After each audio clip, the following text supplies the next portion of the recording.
Assalamualaikum warahmatullahi wabarakatuh. Alhamdulillahi rabbil alamin. Salatan wa salaman ala rasulinal karim. Allahumma salli ala Muhammad wa ala ali Muhammad. Memasuki babak akhir dari Ramadan, semestinya kekuatan, keimanan, motivasi kita tidak boleh berkurang. Karena inti dari Ramadan berada di akhirnya. Oleh sebab itu, ada ulama yang mengatakan al-ibratu bikamalin nihayah la binuqsanil bidayah. Yang paling penting dari Ramadan ini adalah sempurna di akhirnya, walaupun di awalnya banyak kekurangan. Oleh sebab itu, kita mesti melihat Nabi Muhammad SAW, belajar sejarah Nabi Muhammad SAW. Apa sih yang dilakukan oleh Nabi Muhammad di 10 terakhir dari Ramadan? Maka di antara ibadah yang sangat dilakukan oleh Nabi Muhammad SAW adalah i'tikaf, berdiam diri di masjid, beribadah, membaca Al-Quran, qiyamul lail, serta berdoa kepada Allah Subhanahu wa Ta'ala agar dikaruniakan Lailatul Qadar, malam yang penuh dengan kemuliaan yang disebutkan Al-Quran, Lailatun khairum min alfi syahrin, malam yang lebih baik daripada 1000 bulan.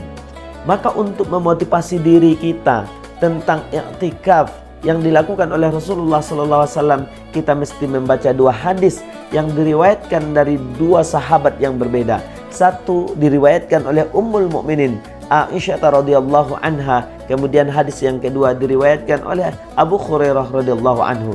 Satu di antara hadis itu ketika Abu Hurairah mengatakan kana Nabi sallallahu alaihi wasallam ya'takifu fi Ramadhana asyrata ayyam, bahwasanya Rasulullah sallallahu alaihi wasallam beriktikaf di Ramadan 10 hari. Wa kana al-'amul ladzi qubida fihi ya'takifu isrina yauman.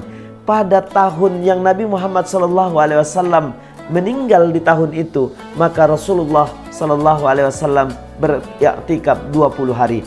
Kemudian Aisyah Ummul Mukminin juga menceritakan kepada kita, kana Nabi SAW yajtahidu fi asril awakhir, bahwasanya Nabi Muhammad SAW bersungguh-sungguh di 10 terakhir dari Ramadan, mala yajtahidu fi ghairihi, yang mana Nabi Muhammad SAW tidak bersungguh-sungguh sesungguh itu di tempat dan di bulan yang lain.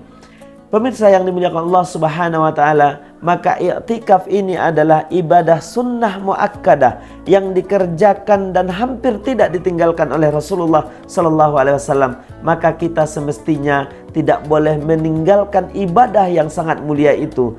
Marilah kita mendatangi masjid kita di 10 terakhir Ramadan dengan harapan mendapatkan Lailatul Qadar, mendekatkan diri kepada Allah Subhanahu wa Ta'ala, sehingga Ramadan ini kita tutup dengan kesempurnaan, dan kesempurnaan itu kita tutup dengan ibadah i'tikaf. Nabi Muhammad SAW biasanya masuk i'tikaf itu setelah sholat subuh di hari ke-21 Ramadan dan keluar nanti menjelang Idul Fitri. Hadirin yang dimuliakan Allah Subhanahu wa Ta'ala, mudah-mudahan kita bisa melaksanakan i'tikaf tahun ini, i'tikaf dengan penuh dengan penghayatan, mengharapkan keridhaan Allah Subhanahu wa Ta'ala. Tidaklah mungkin kita tidak melaksanakan i'tikaf, sedangkan Rasulullah hampir tidak pernah meninggalkannya. Kita sering mengatakan kita ini adalah umat Nabi Muhammad, tapi amalan Nabi Muhammad SAW sering kita tinggalkan. Maka salah satu di antara ibadah yang sangat mulia yang dikerjakan oleh Rasulullah SAW adalah i'tikaf. Maka mari kita sempurnakan Ramadan kita dengan ibadah i'tikaf, dengan harapan mendapatkan Lailatul Qadar yang malam lebih baik daripada 1000 bulan. Wassalamualaikum warahmatullahi wabarakatuh.